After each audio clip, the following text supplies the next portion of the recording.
But ingene ODM onge shida. Ingene wan kaka siasa mogo kaka UDA, wago siasa ma scientific.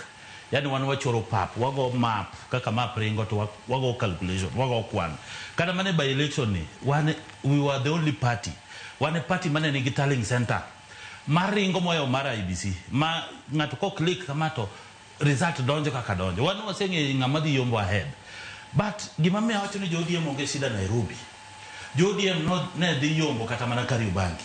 Ang'o mano timore? But Kariobangi kagin gi secretary general makiko yitji, makiko wach. En inano kaka Gladys wango tiyo kaka Sipol Kabono.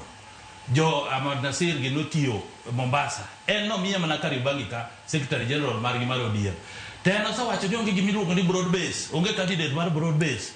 In fact en modwa ketho du no kota pa. Ko matin mano miya ni otame en modhi duo pa makoro ji ogera kuma nitie kora nyiso weke gini kik giwe kiko itiji wan gi mwang'eyo ni sani kama wabete wan wachako pango tich wada pango coalition kadhi mbele nikech nowacho ni Jakom nowacho ni broad base ni nyaka 2027 to wan waseng'iyo mbele ma 2027 wada pango tich wada chako goro nto ere kaka ODM orange ni dwari oregi wilbaro tere kaka wado kete together tere kaka wada dhi lodge nikech wijo kosiebo wacho kani wada go 60% kadhi mbele mabe ka ok ging'iyo maber to wada go mana 80 to kinda nyiso weke gimoro magisiko gibuogo wani ni either okochuno ni wan kaka jodi okay gin gi right wan gi right nikech parties okwanya nego parties but riwruok ni ema boro gero piny sani wayudo development kaka jo Nyanza but ku keto nudwa kiko itiji wan be kaka nyisi ni wan wago science wan wasego kaoko